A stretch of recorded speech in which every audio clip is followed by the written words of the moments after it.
Question number 2 कर दिया था। Question number 3 again very important question, अगर आज इस बार नहीं करवाया है ना तो देखना पेपर में आएगा जरूर। ये क्वेश्चन पेपर में सच में आता है। This is time speed distance का क्वेश्चन हो, टाइम एंड वर्क का क्वेश्चन हो, ये क्वेश्चन बहुत इंपॉर्टेंट है। एक ना एक पेपर में आपको दिख जाएंगे when it's like your may exam में, और या फिर आपके जो सितंबर तक है, अगर लीनियर इक्वेशंस का एक क्वेश्चन आना है ना तो सोच लेना कभी अपस्ट्रीम डाउनस्ट्रीम का या टाइम एंड वर्क वाला क्वेश्चन वो दे देते हैं, राइट। इसमें लिखा हुआ है train covered a certain distance at a uniform speed. If the train would have been 10 km per hour faster, it would have taken 2 hours less than the scheduled time. And if the train was slower by 10 km per hour, it would have taken 3 hours more than the scheduled time. देखो, एक distance है, train की एक speed है, और साथ में एक पैरामीटर दिया हुआ है टाइम। आपको पता है टाइम स्पीड डिस्टेंस में हमेशा हमारे ये तीन चीजें इन्वॉल्व होती हैं। Distance is equal to speed into time. Train की एक यूनिफॉर्म स्पीड है, ये नहीं कि कभी 30 हो गई, फिर 40 हो गई, फिर 50 हो गई। एक 60 की स्पीड पर सेट कर दिया मीटर, उसी स्पीड पे वो चलेगी, ठीक हो गया। और एक पर्टिकुलर डिस्टेंस उसमें चलना है, राइट। ए से बी, जैसे यहाँ से लुधियाना से दिल्ली जाना है तो एक पर्टिकुलर डिस्टेंस उसने कवर करना है। तो अगर ऐसा है तो if the speed was 10 km per hour faster, अगर उसका स्पीड होता 10 km per hour ज्यादा, उसको टाइम लगता 2 घंटे कम, उसका टाइम 2 घंटे कम हो जाता। 2 hours कम किससे होता? स्पीड ज्यादा किससे करते? किससे? ओरिजिनल स्पीड से, है ना। जैसे कि if I know that from here Ludhiana to Delhi Shatabdi कितना टाइम लेती है? 4 hours, 5 भी नहीं है, 4 hours लेती है, ठीक है। तो 4 घंटे कुछ स्पीड होगी उसकी। अब वही स्पीड है, वही टाइम है। तो अगर मैं कहती हूँ मुझे जल्दी पहुंचना है, इससे भी जल्दी पहुंचना है, तो हम क्या करेंगे?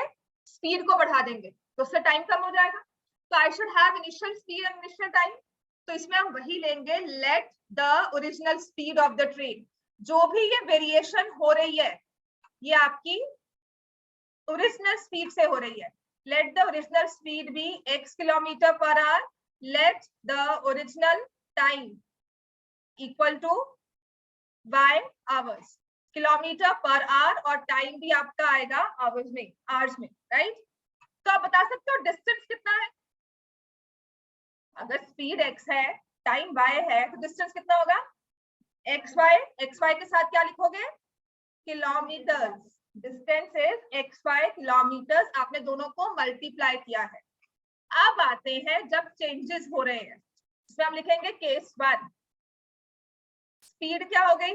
Had the speed been 10 kilometre per hour faster, train would have been 10 kilometre per hour faster. Faster का मतलब स्पीड क्या होनी चाहिए?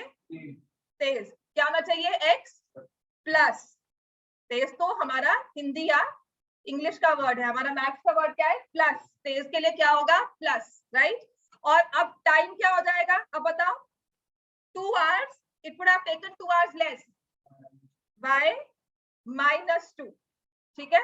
तो टाइम क्या हो जाएगा? by -2। समटाइम्स यहाँ पे नोट लिख लेना, जैसे कि हमारा पहले वाला केस था, याद है ना, वो 10 मिनट्स ज्यादा लग रहे थे, तो हमने उसे फ्रैक्शन में फॉर्म किया था। तो कभी कभी यहाँ पर भी तो दिया होता है it would have taken 2 hours 10 minutes longer, या 2 hours 10 minutes less, या 50 minutes less। तो जब भी टाइम मिनट्स में दिया हुआ है ना, तो टेक केयर कि आपने जो यूनिट टाइम का लिया हुआ है ना वही लेना है। तो यूजुअली लिख लो, if the time is in minutes please convert it to hours. यहाँ पर अगर टाइम मिनट्स में दिया हो और आपका यूनिट टाइम का आपने आवर्स में ही लिया है, स्पीड को आवर में ही लिया है, और एक टाइम आवर्स में दिया हुआ है, एक मिनट्स में दिया हुआ है, तो यूजुअली स्पीड जो होती है ना उसके यूनिट्स होते हैं मीटर पर सेकेंड या किलोमीटर पर आवर। ये हमारे स्टैंडर्ड यूनिट्स हैं स्पीड के, ठीक है। तो अगर हमें सेकंड्स दिया हुआ है तो टाइम भी थ्रू आउट सेकेंड्स का चाहिए, मिनट्स का दिया हुआ है तो थ्रू आउट मिनट्स का चाहिए, और अगर आवर्स का दिया हुआ है तो थ्रू आउट आवर्स का चाहिए। क्लियर हो गया? ये केस 1 आ गया। अच्छा, इस स्पीड को चेंज करने में, टाइम को अदला बदली करने में, बढ़ा दिया, डिस्टेंस पे कोई फर्क पड़ेगा? डिस्टेंस तो उतना ही रहेगा। तो डिस्टेंस क्या है? अब की डिस्टेंस कैसे निकालोगे? x plus 10 into y minus 2, नई स्पीड मल्टीप्लाइड बाय नया टाइम, लेकिन डिस्टेंस वही रहा, क्योंकि क्या होता है 20 के फैक्टर्स हैं, 5 और 4 भी 20 रहते हैं, 20 और 1 को मल्टीप्लाई करके भी 10 और 20 आता है, और ऐसे 10 और 2 को मल्टीप्लाई करके भी 20 आता है। तो हमारा डिस्टेंस के मल्टीपल फैक्टर्स हैं, एक फैक्टर है एक्स वाई और एक है x प्लस 10 y माइनस, ठीक है, इनका प्रोडक्ट। अब इसमें और इसमें आपस में रिलेशनशिप क्या है, ये वाला डिस्टेंस जो है हमारा और दूसरे वाला डिस्टेंस, इनमें आपस में रिलेशनशिप क्या है बताओ, दोनों क्या है, इक्वल। तो इससे हमारी क्या बन गई फर्स्ट इक्वेशन क्या हुई कि we know x y is equal to x plus 10 into y minus 2। समझ में आ गया? कहाँ पे फर्स्ट केस में तो एक्स वाई लिया ही है। जैसे मैंने कहा 20 के फैक्टर क्या होते हैं, 20 इंटू 1, 10 इंटू 2, 5 इंटू 4। फर्क क्या है इन सब में, नंबर्स चेंज हो गए, आपकी स्पीड बढ़ गई, टाइम कम हो गया। तो ये तो डिस्टेंस आपका फिक्स है, कभी आपने 5 इंटू 4 करके निकाला, कभी आपने 20 इंटू 1 करके निकाला, कभी आपने 10 इंटू 2 करके निकाला। तो एक्स वाई, अगर मैं एक्स वाई लिखूंगी तो फिर मैं इक्वेशन कैसे फॉर्म करूंगी, हमारी स्पीड ये है, टाइम ये है, तो इस स्पीड और इस टाइम के हिसाब से डिस्टेंस क्या हो गया, हमारी इक्वेशन क्या कहती है, distance is equal to speed and time. हम वही तो कह रहे हैं कि ये डिस्टेंस और ये डिस्टेंस न्यूमेरिकली सेम है, that is what I mean, numeric value in दोनों डिस्टेंस की सेम है। एक बार मैंने 10 इंटू 2 करके निकाला, एक बार मैंने 5 इंटू 4 करके निकाला, ठीक है ना। ये एक तरह से आपके 10 इंटू 2 करके मल्टीप्लाई होकर 20 आ रहा है, ये आपने कहा कि ये 5 इंटू 4 होगा, इनका भी प्रोडक्ट 20 है। तो मैं कह रही हूँ ये 20 और ये 20 तो सेम है ना डिस्टेंस, इनको जैसे निकाल रहे हैं इनके फैक्टर्स फर्क हो सकते हैं, लेकिन न्यूमेरिक वैल्यू डिस्टेंस की तो सेम है ना। समझ में आया कि नहीं, है ना। हाँ। अब ऐसे ही हमारा सेकंड केस है, अब ये तो एक इक्वेशन बन गई, दो वेरिएबल्स दो इक्वेशन। क्या कह रहा है दूसरे में, train was slower by 10 kilometre, train was slower by 10 kilometre, speed 10 कम हो गई, टाइम बढ़ जाएगा, कितना बढ़ गया 3 आवर्स। तो हम क्या लिखेंगे y प्लस 3, और ये भी किसके इक्वल है x y. So now you have two equations, two variables. करना क्या है हमें, आप इन दो बाइनोमियल टर्म्स को मल्टीप्लाई करोगे, वो तो आती है ना मल्टीप्लिकेशन, हमें करो मल्टीप्लाई, मुझे बताओ आंसर क्या होगा। ठीक है, यहाँ पर मैं साइड पे ही, I will not change the page because I know the writing. अगर लिख रहे हो अच्छी बात है, लिखो। If you want me to slow down, तो एक है एक्स वाई, अब इसको मल्टीप्लाई करेंगे। हाँ श्रेष्ठ बताओ, इनको मल्टीप्लाई करके मुझे आंसर बताओ।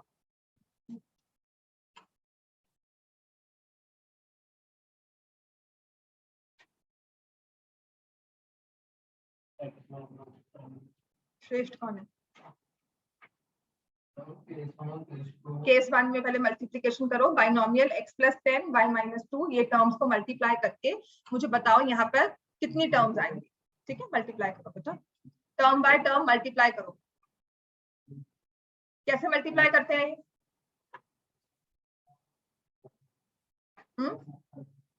ये कैसे मल्टीप्लाई करते हैं इन दोनों को,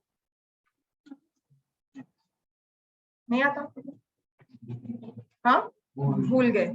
अच्छा अब बताओ हर्षित, कैसे मल्टीप्लाई होगा, x को, अब कुछ याद आया, अब भूलेगा, चल लिखो। हाँ जी बोलो बेटा, अच्छा बोलो, हाँ बोल, 2 y, हाँ प्लस 10y माइनस, ठीक हो गया। और ये एक्स वाई और ये एक्स वाई कैंसिल हो जाता, ठीक हो गया। तो हमारी इक्वेशन बन गई -2x plus 10y minus 20 equal to 0, right. ऐसी ही आपकी सेकेंड इक्वेशन, अब वो तो बता सकते हो कि नहीं, बताओ। आई होप सबने इसकी स्टेटमेंट लिख ली थी। चलो बातें मत करो प्लीज, क्योंकि ये एक्स वाई खत्म हो गया, तो यहाँ पर क्या रहा, कुछ भी नहीं, 0, डिवाइड नहीं हुआ है, कैंसिल हुआ है। प्लीज बातें नहीं छोड़ो। नेक्स्ट में बताओ मुझे, तो बताओ चलो एक्स वाई वाई हाँ माइनस हाँ मल्टीप्लाई करके बताओ, वो तो कह रही हूँ -10y + 3x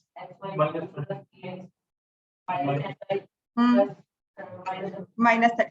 तो ये भी x y कैंसिल हो गया, तो we have +3x - 10y -30 = 0। So we have two equations, two variables. अब इनको अगर हमें सॉल्व करना है तो मैं क्या करूंगी, डायरेक्टली इसको एलिमिनेट कर दे, because I can see +10y - 10y, ये कैंसिल हो जाएगा। -2x + x, साइन क्या हो जाएगा x, साइन चेंज नहीं करने हमें, ओरिजिनल साइंस रहेंगे। तो यहाँ से -50 = 0, तो x की वैल्यू क्या आ गई 50, और उसके बाद will say put x as 50, किसी भी एक में डाल दो, -2 × 50 + 10y - 20 = 0, तो ये आ जाएगा -100 + 10y - 20 = 0। ये आ रहा है 10y = 120, y की वैल्यू क्या आ जाएगी 12। x क्या दिया था हमने, स्पीड, तो इसके साथ लगाएंगे km/h। आपने y क्या लिया था, टाइम, उसके साथ लगाएंगे आवर्स। तो ओरिजिनल स्पीड है ट्रेन की 50 km/h, टाइम वो लेती है 12 आवर्स। क्वेश्चन ने पूछा क्या है, पढ़ो लास्ट लाइन क्वेश्चन में क्या लिखी हुई है, find the distance covered by the train. So what is the distance covered by the train, 600 kilometres. ठीक है, तो यहाँ पर आपको ना ये 50 और 12 निकालने के मार्क्स नहीं मिलेंगे। अगर आपने ये डिस्टेंस नहीं निकाला ना तो एक नंबर वैसे ही कट जाए, क्योंकि ये लास्ट आंसर क्या ना लिखने का 600 किलोमीटर, इसका 1 मार्क होता है, मैक्सिमम इसका 1 मार्क होता है ये आंसर लिखने का। तो अगर आपने इसे कैलकुलेट नहीं किया हुआ तो एक नंबर वैसे ही उड़ जाएगा। ठीक हो गया, नहीं बेटा आंसर यही आएगा, समझ में आ गया, ये बातें नहीं करो गुरशान, बस सक्षम। नहीं समझ में आया तो मुझे बताओ, समझ में आ गया, हाँ don't talk. Question number 4 now. Next we have question number 4। समझ में आ रहा है सबको, लिख लिया सबने, कोई डाउट है किसी को? हाँ जी लिख लेना सारा, पक्का लिख ले, मैंने बीच में टेस्ट लेना ले लेना, हाँ यही कॉन्फिडेंस चाहिए मुझे मैम, लो टेस्ट। डिस्टेंस निकालना राजी, उसने कहा ना फाइंड द डिस्टेंस कवर्ड, तो आपको डिस्टेंस निकालना होगा। मेक श्योर जो आप आंसर निकालते हो लास्ट लाइन क्वेश्चन की पढ़ने की आदत डाल दो कि इसने पूछा क्या होगा। चलो, the students of a class are made to stand in rows if 3 students are extra in a row। Row क्या होती है, ऐसे हॉरिजॉन्टल लाइंस, जैसे अब यहाँ बैठे हुए हो, है ना। The students of the class are made to stand in rows। तो इस रो में कितनी चेयर लगी हुई है 4, और उसमें कितनी लगी हुई है 5। ठीक हो गया, तो ऐसे ही उसने कहा है these rows have equal number of children, they are made to stand in rows, so each row will have a certain number of students। तो हमारे पास दो चीजें जो अननोन है वो क्या है, कितनी रोज है और कितने बच्चे एक रो में खड़े हो। क्लियर हो गया, how many are standing in one row and how many rows are there. So if I say there are 5 rows of trees, मैंने ऐसे प्लांटिंग की तो 5 रोज हमने लगाई ट्री की and 4 trees in one row. तो अगर मैं पूछूं what are the total number of trees that are planted, तो आंसर क्या होगा 20। समझ में आ गया, this is a basic counting principle, ये हमारा बेसिक काउंटिंग प्रिंसिपल होता है, इसे फंडामेंटल प्रिंसिपल ऑफ काउंटिंग भी कहते हैं, आगे बहुत पढ़ोगे। ठीक है, right, fundamental principle of counting FPC. तो ये क्या है 5 × 4 करके हमने 20 निकाला। अब इसे यहाँ पर कैसे यूज करते हैं, क्या होगा, so there are certain number of rows and some students are standing in a particular row। So now it says if 3 students are extra in a row, then there would be 1 row less, and if there are 3 students less in a row, there would be 2 rows more। पिछले वाले question और इस वाले question में कुछ लग रहा है कि सिमिलैरिटी होगी कि नहीं होगी? वहां पे डिस्टेंस दिया था, यहाँ पे टोटल स्टूडेंट्स नहीं लग रहा, क्यों? दो वेरिएबल्स क्या है इसमें बताओ, दो चीजें जो अननोन है, हाँ, तो रोज को क्या लिखोगे? हाँ, लोग लिखो, let the number of rows क्या हो जाएगा? हाँ, is equal to x. And उसके बाद दूसरा वेरिएबल क्या होगा? लेट द वाई क्या शो करेगा? कितने स्टूडेंट्स? लेट द क्या लिखेंगे उसको? Let the number of students in one row will be equal to y. और अगर मुझे बताना है टोटल स्टूडेंट्स कितने हैं, तो हम क्या लिखेंगे? X y. Total number of students क्या होंगे? X y. अब हमारा केस 1, अब उसमें चाहे आप लिखो चाहे ना लिखो कि नंबर ऑफ स्टूडेंट्स कितने होंगे। केस 1 में क्या कहा है? केशव बताओ इक्वेशन क्या बनेगी? अब 3 students are extra in a row. 3x 3y 3 students are extra in a row. इसका मतलब क्या होगा Saksham? 3 students are extra in a row. Row कितनी है? x। और स्टूडेंट्स इन वन रो क्या है? y। तो हर एक लाइन में, हर एक रो में अब कितने बच्चे खड़े हो रहे हैं? पहले कितने थे? y। अब कितने खड़े कर रहे हो? 3 ज्यादा। ठीक है, तो number of students in one row y plus 3, there would have been one row less। रो कितनी हो जाएगी? x minus 1। Number of students तो उतने रहेंगे, एक्स वाई। समझ में आ गया? ऐसे ही सेकंड इक्वेशन फॉर्म करो।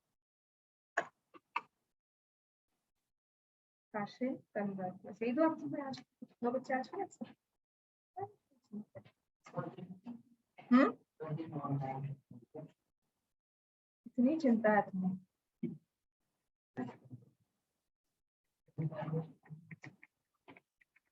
तुम ना बोलो तो चलेगा नहीं काम हमारा। हाँ, हम ध्यान दे दो उधर सॉल्व करने में। कमेंट्स तभी अच्छा लगता है जब हमारा काम पूरा होता हो।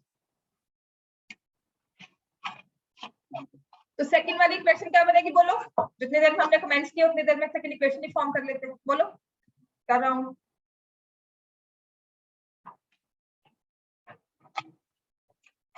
If 3 students are less in a row, number of students रो में कितने हैं? y। हाँ जी, अब बताओ सक्षम, नंबर ऑफ स्टूडेंट्स क्या हो जाएंगे सेकंड केस में? हाँ, किससे? y से कितना माइनस करेंगे? तो क्या लिखेंगे? y minus 3। और नंबर ऑफ रोज कितनी हो जाएंगी? देखो कितना लिखा हुआ है, x। नीचे कोई स्टेटमेंट पढ़ो क्या लिखी हुई है? If there are 3 students less in a row, number of rows would be x plus 2। समझ में आ गया? ये ना अपनी आदत जो इधर उधर आपकी जाती है ना, ध्यान, ये मत सोचना मेरा ध्यान नहीं है, मैंने कहा। ठीक है, अब इसे मल्टीप्लाई करो। जैसे पहले वाला क्वेश्चन किया था, वहां पे स्पीड और डिस्टेंस का आपको दिया हुआ था रिलेशन। यहाँ पर students in one row and number of rows दिया हुआ है। ठीक है, ये आ जाएगा एक्स वाई। अब तो मल्टीप्लाई करना आता है हमें। करो मल्टीप्लाई, मुझे आंसर बताओ। और जिसका हो चुका है ना, वो नेक्स्ट क्वेश्चन नंबर 5 सॉल्व करें। और क्वेश्चन नंबर 6 आज हम ड्राफ्ट भी करेंगे तो हो जाएगा। उससे पहले क्वेश्चन 7 करना है। क्वेश्चन 5 के बाद ना क्वेश्चन 7 और क्वेश्चन नंबर 8 कर लिया। सारे कर लिया? अच्छा, ये कर लिया। y कितना आ रहा है? 9x4 y 9x4। हाँ जी, बताओ मल्टीप्लाई करके क्या आंसर आया? कर रहा हूँ। क्यों होता है कर रहा हूँ? तभी तो देखकर भी बोल दो।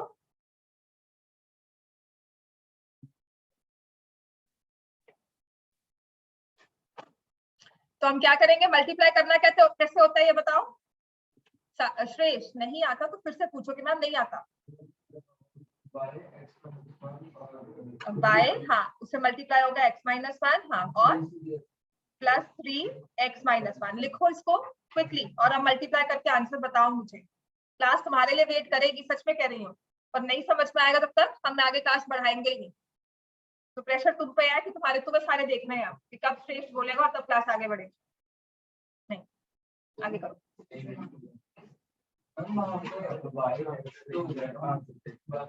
हाँ, y और -1 को मल्टीप्लाई करो। -5 3 और x को मल्टीप्लाई करो 3x, 3 और -1 को मल्टीप्लाई करो -3। ये हमने 8th लगाई थी ऑनलाइन, है ना? हाँ, 9th में भी ऑनलाइन था।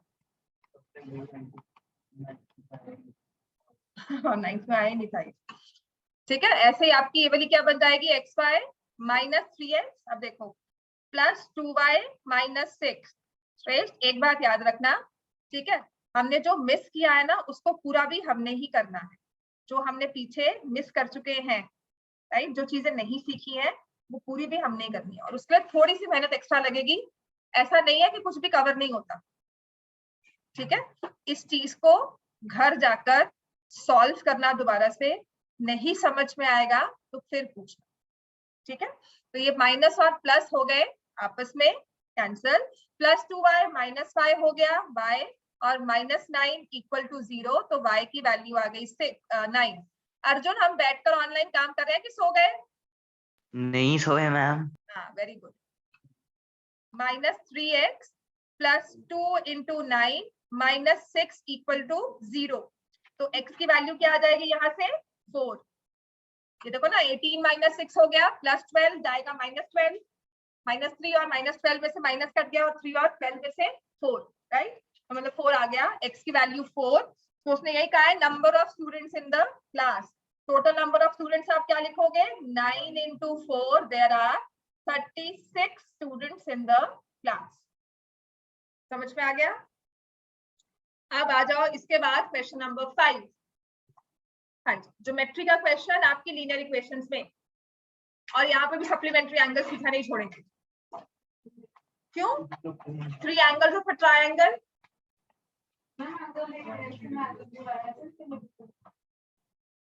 एंगल बी को ले लो, एंगल सी को, किसी भी एक को ले लो, उसके साथ आपकी इक्वेशन। हाँ, एंगल ए और बी को। ठीक हो गया? चलो क्वेश्चन नंबर 5 नाउ। आपको दिया हुआ है ये ज्योमेट्री वाला क्वेश्चन, याद है? Lines and angles chapter 5 class 9। नहीं याद? भूल गए? टर्म 1 की धुंधली यादें। क्यों? पढ़ा तो होगा थोड़ा बहुत, की पढ़ाई भी छोड़ दी। अच्छा, सब कुछ भूल चुके हैं, मतलब हमारे पास कुछ नहीं होगा। हाँ, चैप्टर 5 लाइन 6 था, लाइन्स एंड एंगल्स। अच्छा चलो अब आ जाओ, वो गंदे चैप्टर से हमने कहा था, एक हमने उसमें रूल किया था, sum of angles of a triangle. पढ़ा हुआ ना हमने, देखो पता नहीं 6 से चलता आ रहा है। हाँ, तो हमें यहाँ पर लिखा हुआ है इन अ ट्रायंगल ABC, एक 3 एंगल्स आपको दिए हुए हैं, उनमें रिलेशन बताया कि एंगल C को निकालना है, it is equal to 3 times angle B, and it is also equal to angle A plus angle B। तो हम लिखेंगे let the measure of angle A equal to x degrees, let measure of angle B equal to y degree. और angle sum property क्या कहती है, sum of 3 angles of a triangle is equal to 180 degree. तो angle A plus angle B plus angle C is equal to 180 degree. Angle C किसके इक्वल कहते हैं, 3 times angle B। Angle B को क्या लिया है आपने, y, तो angle C is equal to 3 times y। और ऐसे उसने कहा है कि angle C is also equal to 2 times angle A plus angle B, और या फिर 3 times angle B is equal to 2 times angle A plus 2 times angle B। इसको जैसे मर्जी करके यूज कर लो, ये 3 चीजें आपस में इक्वल है। इसका मतलब ये तो हमने ले लिया इक्वल है, first and second are also equal, second and third are also equal, first and third are also equal. तो जिस मर्जी को ले लो, आपने इक्वेशन और फॉर्म करनी है। समझ में आ गया इतना? I can take first 2 equal, है ना, और या फिर सेकंड एंड थर्ड इक्वल, या फिर फर्स्ट एंड थर्ड इक्वल। तो एंगल सी को भी हमने क्या लिया, बताओ? एंगल सी क्या निकाला हमने, 3y, और 2 टाइम्स एंगल ए को क्या लिखा है हमने, x, और एंगल बी को हमने क्या लिखा है, y। तो क्या आ जाएगा, 3y is equal to 2x plus 2y। Clear हो गया? एक इक्वेशन हमारे पास बन गई, y is equal to 2x। ये रिलेशनशिप आ गया हमारा y और x में। अब इस चीज को if I don't use it, I have to use this relation that a plus b plus c 180 के इक्वल होगा ही होगा। ए क्या है x, b क्या है y, c क्या है 3y इज इक्वल टू 180। समझ में आ गया ये क्या? बाद में लिखेंगे ना, पहले तो इक्वेशन तो फॉर्म करेंगे x और y में। c is equal to 3b, c is equal to 3b।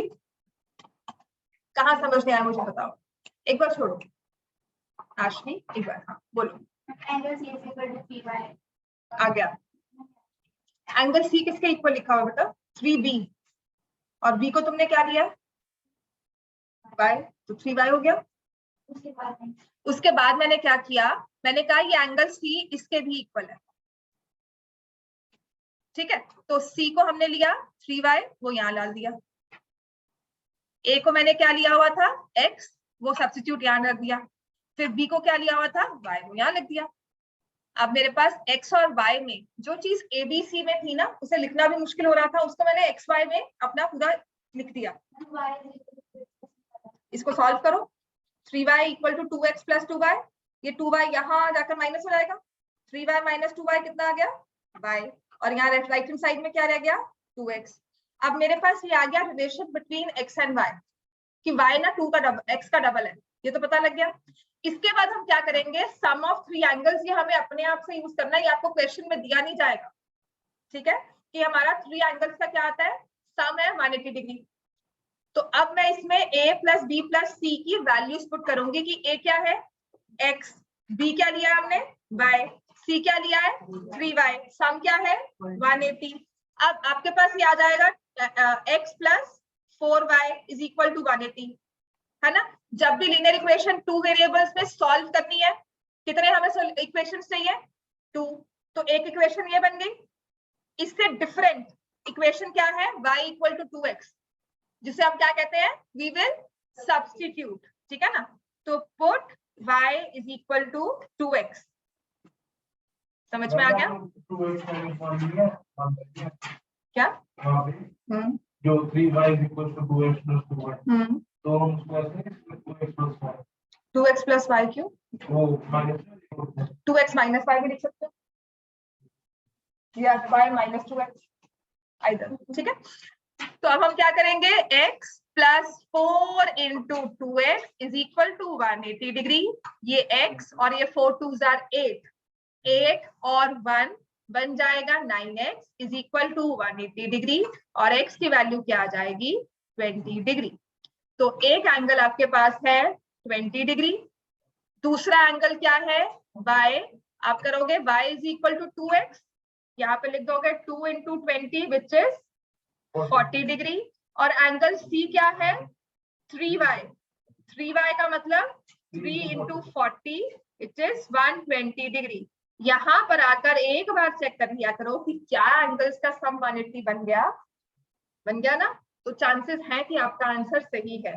तो टैलेंट हम में बहुत होता है, अभी भी गलत हो सकता है, कैलकुलेशंस में हम गलती बहुत ज्यादा अच्छे से कर लेते हैं, ठीक है, अभी भी हो सकता है, बट अगर हमारा ये लास्ट का सम एक स्टेप होता है कि हाँ ठीक हो सकता है, गलत तो कभी भी हो सकता है, बट एक आंसर अगर हम चेक करना शुरू करेंगे कि हाँ सम 180 बन रहा है, तो दैट मींस एक हमारा मतलब एक पॉसिबिलिटी है कि गलती के चांसेस कम है। अब कहाँ नहीं समझ पाया वो बताओ, आपको एक अपने तरफ से बात रखनी ही पड़ेगी कि एंगल का सम 180 होता है, वो हमें दिया नहीं होगा, वो हमें कहा नहीं होगा क्वेश्चन में, वो हमें लेना है।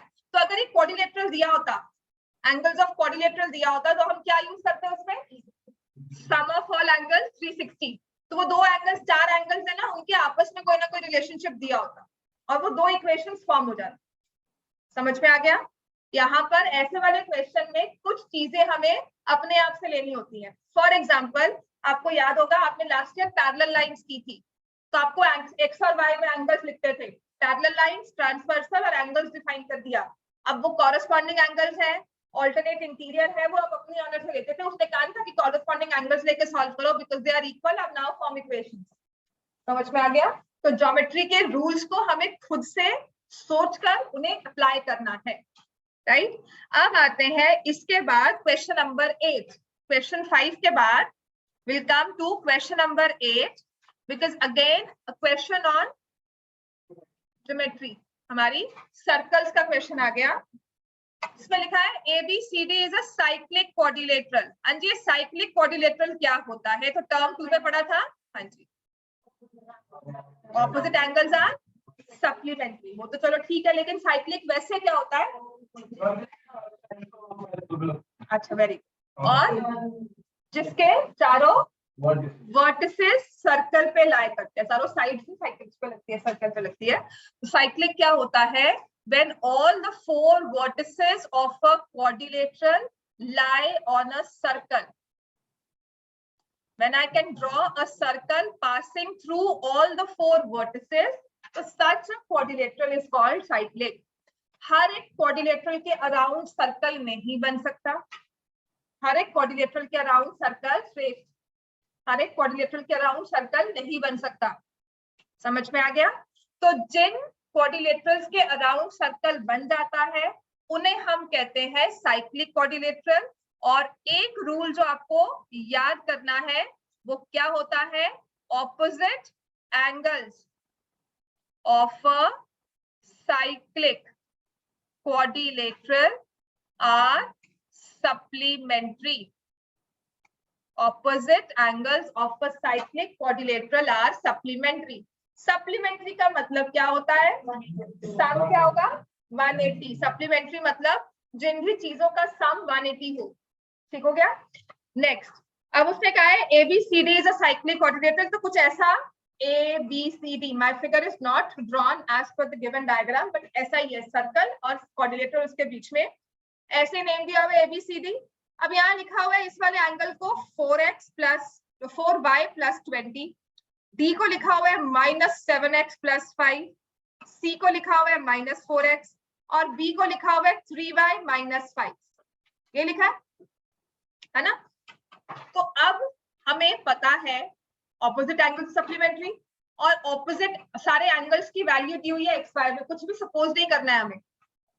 ठीक है, तो हम कहेंगे since opposite angles of a cyclic quadrilateral are supplementary, therefore equation क्या फॉर्म करेंगे? एंगल, इसका मतलब क्या है? ऑपोजिट एंगल्स हुए कौन से? ए और सी। एंगल ए और सी का सम क्या होगा? 180। एंगल ए की वैल्यू क्या है? 4y प्लस 20 और सी की वैल्यू क्या है? -4x is equal to 180 degree. अब ये तो मैंने एक पेयर लिया ऑपोजिट एंगल्स का, इसके अलावा भी कोई और पेयर है? Angle B plus angle D, इनका सम भी क्या होगा? 180। एंगल B की वैल्यू क्या है बताओ? 3y minus 5। एंगल D की वैल्यू क्या है? -7x प्लस 5 और इनका सम क्या है? 180। मतलब मुझे कुछ भी सपोज नहीं करना था एंगल्स के बारे में, एंगल्स दिए हुए थे चारों, राइट? सिर्फ एक ही रूल मुझे यूज करना है, opposite angles are supplementary and sum of all angles क्या होगा? 360। ठीक है, इन केस मुझे वो यूज करना पड़े तब। तो अब यहाँ से मैं सॉल्व करती हूँ। 4y minus 4x is equal to 160। ये समझ में आ गया है ना? मैंने ये 20 राइट हैंड साइड पे ले लिया, तो ये मेरे पास आ गया y minus x is equal to 40। ये समझ में आ गया, मैंने 4 को कॉमन लिया है ना? अब ऐसे यहाँ पे आ जाते हैं। 3y minus 5 minus 7x plus 5। अब क्यों मैंने यहाँ पे साइन चेंज नहीं किया? क्योंकि -7x के साथ माइनस था, टर्म के साथ माइनस है, पूरी बाइनोमियल के साथ माइनस नहीं है, है ना? बीच में तो प्लस का साइन नहीं है। तो अब मैं क्या करूंगी? यहाँ से इक्वेशन फॉर्म होगी, +5 -5 आपस में कैंसिल हो गए। 3y minus 7x is equal to 180। तो ये दो इक्वेशंस क्या आपस में इनमें कोई रिलेशन दिख रहा है? डिफरेंट इक्वेशंस है ना? हाँ, क्या दिख रहा है रिलेशन?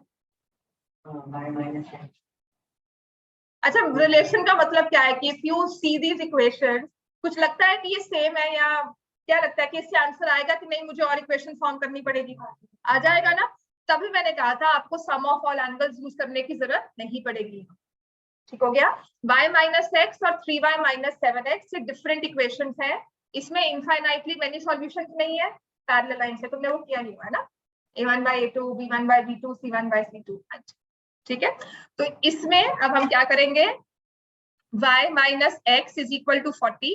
अच्छा ये मत सोचना मैं तुम्हें कोई ज्यादा वो कर रही हूँ। If you are speaking something I just want to make sure तुम्हें समझ में आ रहा है, ठीक है। तुम हाँ कर रहे हो ना, अच्छी बात है, हाँ करनी चाहिए, पर ये सोचो कि जो मैं कह रहा हूँ वो मुझे आता भी है कि नहीं। और अगर नहीं आता ना फिर भी तुम जवाब दे रहे हो तो अच्छी बात है, उस पर भी मैं तुम्हें डिस्करेज नहीं करूंगी, राइट। मेक श्योर दैट तुम्हारा दिमाग चले बस। y minus x is equal to 40, either substitute और eliminate, कुछ भी यूज कर सकते हैं। तो क्या करें इसमें बताओ? Multiply by 3।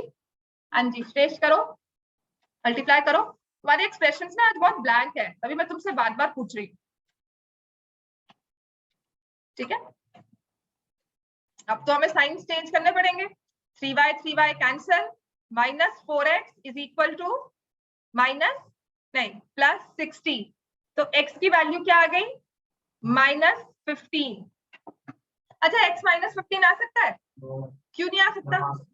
आ सकता है, x पर्टिकुलर एंगल नहीं है, x is not an angle, वो फर्दर यूज किया जा रहा है।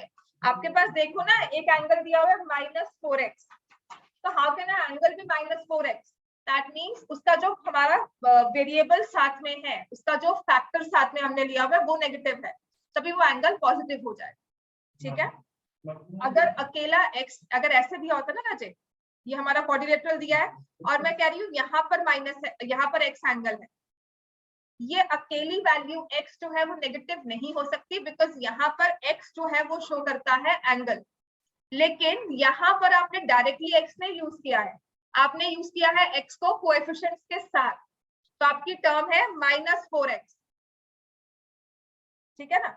तो ये माइनस 4x एंगल कैसे हो सकता है? आपका x कोई नेगेटिव नंबर होगा जिसे मल्टीप्लाई करके पॉजिटिव आंसर आ रहा है, और वही बात हुई है। तो हमारे पास x की वैल्यू है minus 15, so if x is minus 15 bye minus of minus 15 is 40 degree, तो y तो प्लस 15 यहाँ पे बेटा माइनस 15 कैसे आएगा प्लस 15? हाँ तो वो साइन नहीं आता है डिवीजन का। डिवीजन में मतलब एक तो हम डिवाइड करें मल्टीप्लाई को और फिर साइन भी चेंज करते हैं उसका, नहीं होता, नहीं होगा। आप सोचो, मतलब कि अगर कल ये 4x इज इक्वल टू 60 दिया होगा तो मैं यहाँ लेकर जाकर इसको माइनस 4 बना दूंगी, तब बनाते हो minus 4x equal to minus 60 हो जाए, बात तो वही है बेटा, तब भी तो x माइनस 15 आएगा, है ना। तब बनाते हो माइनस 4। तो अब ये माइनस को प्लस क्यों करना है हमने, इतना भेदभाव क्यों करना है हमने? हाँ पार्शियलिटी, ये पार्शियलिटी है, ठीक है। तो y इज इक्वल टू क्या आ जाएगा यहाँ पे बताओ? y की वैल्यू 40 माइनस 15 25। अब आपको x और y निकालने को नहीं कहा है, फाइंड द एंगल्स। तो एंगल a को आप क्या लिखोगे? 4y plus 20 which is equal to 4 into 25 plus 20। क्या वैल्यू आएगी ये? 120 डिग्री। समझ में आ गया बेटा सबको, है ना। एंगल b क्या है हमारे पास? 3y माइनस 5, तो 3 इंटू 25 माइनस 5 कितना आ जाएगा ये? 70 डिग्री। एंगल C किसके इक्वल है? माइनस 4x, तो हम क्या लिखेंगे? माइनस 4 इंटू माइनस 15 क्या आ जाएगा? 60 डिग्री। एंगल D किसके इक्वल है? Minus 7x plus 5, minus 7 into minus 15, minus 7 into minus 15 plus 5 क्या लिखेंगे इसको? 110। तो आप देखोगे, ये देखो ना, B और B, A और C सम 180 बन रहा है। यस चलो नेक्स्ट आ जाओ, question number 7। Solve the following pair of linear equations. जहां पर ABC वाले क्वेश्चंस दिए होते हैं ना, जहां पर आपके कोएफिशिएंट्स ABC लिखे होते हैं, वहां पर यूजुअली वी से सॉल्व बाय क्रॉस मल्टीप्लिकेशन। ठीक हो गया? वहां पर मेथड जो हम यूज करते हैं वो है क्रॉस मल्टीप्लिकेशन, बिकॉज वेरिएबल्स में, नंबर्स में मुझे पता है 3 और 2 को सेम करना है तो 6 बनाओ, but sometimes it's difficult for me to comprehend कि मैं किससे मल्टीप्लाई करूंगी। तो अगर नहीं समझ में आता कुछ, आपसे एलिमिनेशन नहीं होता, तो सॉल्व बाय क्रॉस मल्टीप्लिकेशन, यहाँ लिखा नहीं हुआ है उसने। ठीक हो गया, ये कर लिया है तो क्वेश्चन 7 में करवाना शुरू करूं। और इसमें इंपॉर्टेंट है 5th पार्ट, बाकी चाहे आए ना आए, लेकिन 5th पार्ट वाला एक क्वेश्चन आपको जरूर आ सकता है। इसके वेरिएशंस भी मैं करवाऊंगी सारे, 1-2 प्रैक्टिस क्वेश्चन इसके भी करवाऊंगी, राइट। तो question number 7, let me start with first part. It says px plus qy is equal to p minus q and qx minus py is equal to p plus q। आज क्या करवाऊं, cross multiplication की elimination, cross multiplication भी करवा देती हूँ। How we eliminate, या method specify नहीं किया होगा, इसीलिए देखो अगर ये 2 होता क्या करते, और ये 3 होता तो क्या करते, 2 और 3 का एलसीएम लेते। एलसीएम क्या होता, 2 3 6। मान लो ये 6 होता और ये 4 होता, तब आप कहते 24 बना दो, इसको 6 से इसको 4 से ऐसे मल्टीप्लाई कर दो। 12 भी ले सकते थे, पर 24 लेंगे तो कुछ गलत तो नहीं है गलत कि नहीं? नहीं। अच्छा, यहाँ पर अगर मैं कहूँ कि ये 10 है और 6 है, यहाँ पर 10 है और 6 है, तो इसको किससे मल्टीप्लाई करोगे, डायरेक्टली 6 से। इसको किससे करोगे, 10 से। सही है ना। अब वही चीज आपको वेरिएबल्स की जगह, मतलब आपको कॉन्स्टेंट्स में दे दी, p और q ABC में दे दी। यहाँ पर p है और यहाँ q है, तो एक नंबर p और एक नंबर q। तो अगर मुझे दोनों को सेम करना है तो मैं इसको किससे मल्टीप्लाई करूं, q से, और इसको किससे मल्टीप्लाई करूं, p से। समझ में आया। यहाँ पर अगर 10 होता और 6 होता तो आप इसको मल्टीप्लाई करते 6 से, इसको मल्टीप्लाई करते 10 से। तो अगर यहाँ p है और q है तो इसको मैंने मल्टीप्लाई किया q से और इसको मल्टीप्लाई किया p से। मेरा एम क्या है, दोनों टर्म्स क्या हो जाए, सेम, ताकि मैं उसको क्या कर दूं, एलिमिनेट। समझ में आ गया। If this thing is easy for you to understand, तो ये क्वेश्चन आप एलिमिनेशन से भी कर सकते हो। इसमें लिखा नहीं हुआ है solve by cross multiplication, but sometimes it's difficult for us to comprehend कि नहीं जी ये q से ही क्यों मल्टीप्लाई हुआ, इसको p से कैसे किया। तो अगर आपको ये नहीं समझ में आता है, फिर भी दिमाग में हमें नहीं चल रहा है, तो हम टेक्निकली वाला क्रॉस मल्टीप्लिकेशन मेथड लेंगे कि कुछ नहीं सोचना, बस उससे सॉल्व कर दो। दैट्स व्हाई वी से क्रॉस मल्टीप्लिकेशन क्या हो जाता है, मुश्किल। एक तो पहले अलग से मेथड है, ऊपर से उसमें pq और डाल दो, है ना। अब इसमें क्या बन जाएगा, ये pq plus q square y is equal to pq minus q square। Is it easy for me to understand now? मैंने हर एक टर्म को q से मल्टीप्लाई किया, pqx, हाँ pqx लिख दिया, लिख दिया, देख लिया मैंने। अब ठीक है, होगा ना, x तो होगा ही होगा। समझ में आ गया बेटा सबको ये? एक बार फिर भी प्रैक्टिस करोगे घर जाकर, तभी समझ में आएगा। नेक्स्ट में क्या होगा बताओ आप, पहले बताओ, p मल्टीप्लाई होगा qx से, सभी बोलो क्या बन जाएगा ये, pqx। नेक्स्ट वाली टर्म क्या होगी, माइनस p स्क्वायर y। फिर हमारे पास क्या आएगा, p स्क्वायर प्लस pq, नीचे वाले में तो प्लस होगा, हाँ ठीक हो गया। अब हमें क्या करना चाहिए, यहाँ पर 2 इक्वेशंस हो गई। आई कैन सी x के पास कोएफिशिएंट pq है, दूसरे वाले x के पास भी कोएफिशिएंट क्या है, pq। So now I will eliminate. उसके लिए मुझे क्या करना पड़ेगा, दोनों इक्वेशंस के साइन चेंज, सब्ट्रैक्ट, तो ये हो गया कैंसल। यहाँ क्या आ जाएगा, q square by plus p square by, q square by plus p square by.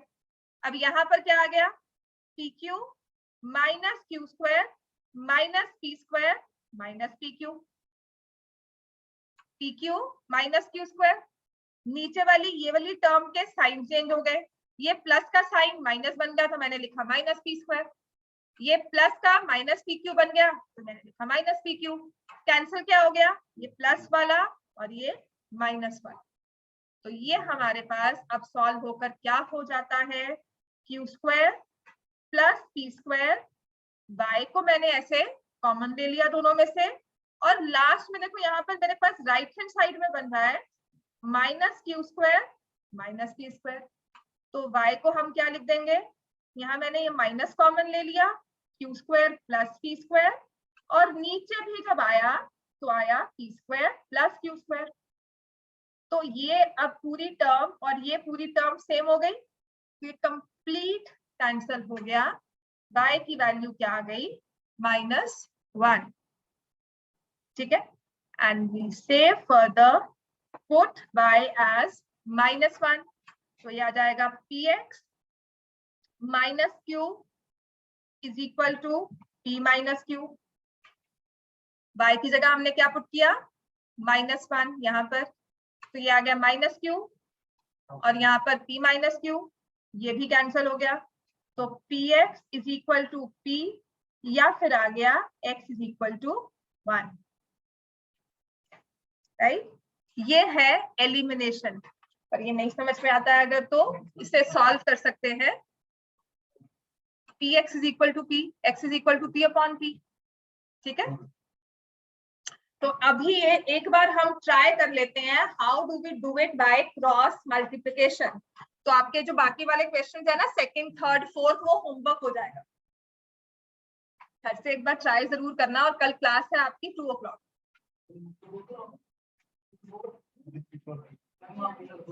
आगे क्या करेंगे, 3 to 5 करना है? नहीं, 3 to 5 नहीं कर सकते। 11:30, 1:30, चलो 1:30 कर दो बस। 1:30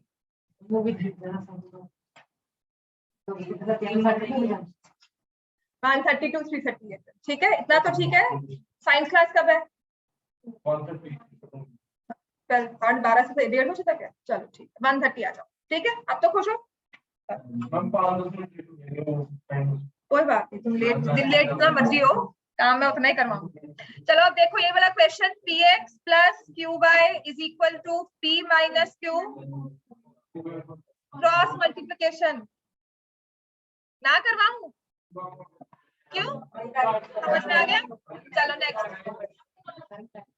नेक्स्ट करो p पार्ट। साइंस का टेस्ट तो होता रहेगा, मैथ्स का टेस्ट भी है।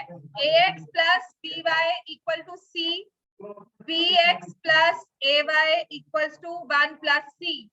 तो अब बताओ मुझे, फर्स्ट वाली इक्वेशन को किससे मल्टीप्लाई करूं, b, और सेकंड वाली इक्वेशन को a। Now it's easy for me to understand, visualise कर पा रहे हैं ना हम ये? तो फर्स्ट इक्वेशन क्या बन जाएगी, बोलो मल्टीप्लाई करके। हाँ, bax plus b square y is equal to bc। नेक्स्ट वाली क्या बन जाएगी, बोलो बोलो, वेरी गुड। abx, हाँ, is equal to a plus ac। Very good, समझ में आ गया? This is the confidence I want. ये कॉन्फिडेंस होना चाहिए हमें, है ना, जो इसमें है। यहाँ पर फटाफट से आंसर देते हैं, अच्छी बात है। ठीक है, जब तक बकवास नहीं करोगे ना, तब तक अच्छी बात ही रहेगी। हाँ, जहां पर वो बॉर्डर लाइन केस में बन जाता है ना, फिर you have it from me then.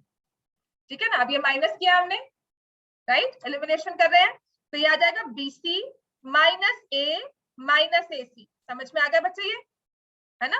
अब देखो कुछ भी इसमें कॉमन ही निकल रहा, तो निकालना भी नहीं है। ऐसा नहीं है कि हम कुछ करेंगे कि हाई कैंसिल ही नहीं हो रहा। अब क्या करें, नहीं हो रहा तो, है ना?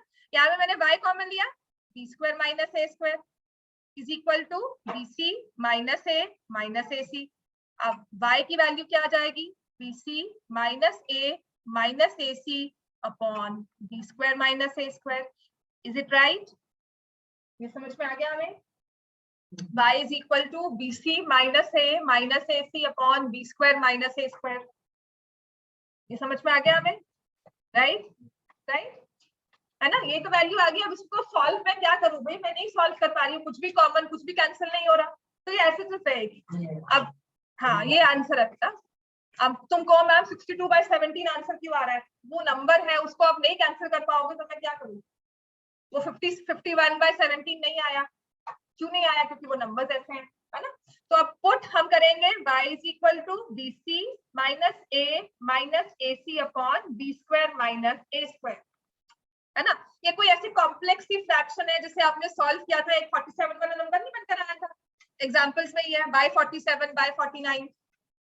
पीछे याद करोगे ना, पीछे जाओगे जब चैप्टर रिवाइज करोगे, तो आपकी फ्रैक्शंस में x और y की वैल्यू आई हुई है, तो ये वैसी कोई वैल्यू दी हुई है। चलो पुट करो y, अब ax plus b into bc minus a minus ac upon b square minus a square is equal to c। ये ना आपको आराम से नेक्स्ट पेज पे मैं सॉल्व करके दिखा रही हूँ, राइट। इसको अब स्टेप बाय स्टेप सॉल्व करना है। नेक्स्ट पेज पे लिख लो ये, मुझे टर्म बताओ क्या लिखी हुई है ये। ax plus b हाँ इंटू bc minus a हाँ minus ac hmm upon b square minus a। हाँ इज इक्वल टू c। अब क्या करेंगे, ax इज इक्वल टू लिखो c माइनस ये पूरी की पूरी टर्म यहाँ चली गई bc माइनस, अब मैं इसको मल्टीप्लाई कर रही हूँ यहाँ पे, ठीक है। This is minus ab sorry हाँ minus abc upon B square, very यहाँ पर आ गया बी स्क्वायर, ठीक है, upon B square minus A square, right. ax is equal to यहाँ c मैंने लिया LCM B square minus A square, B square minus A square minus B square C minus A B minus A B C. यही चीज समझनी मुश्किल है, इसको आराम से घर पे चाहे एक बार फिर से सॉल्व कर लेना। अब साइंस चेंज हो जाएंगे सबके, अपॉन बी स्क्वायर माइनस ए स्क्वायर, तो ये टर्म और ये टर्म कैंसिल हो जाती है।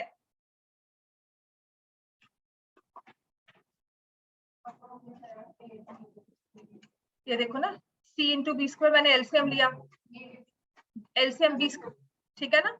अब हम क्या करेंगे, x की वैल्यू निकालनी है, x के साथ कोएफिशिएंट कौन सा दिया हुआ है a, तो वहां जाकर क्या हो जाएगा डिवाइड, तो यहाँ पर हमारे पास आएगा minus A square c plus a B